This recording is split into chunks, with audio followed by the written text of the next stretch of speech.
Ilahad ang iyong mga kasalanan. Naririnig kita, Totoy.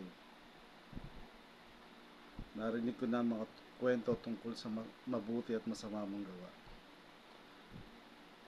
Kaya naunawaan ko ang mga pinanggagalingan ng iyong puso at isipan. Ang iyong mga puot. Bitawan mo ang isa. Alam ko na alam mo ang tinutukoy ko sa dalawa. Walang mabuting madudulot ang pagiganti.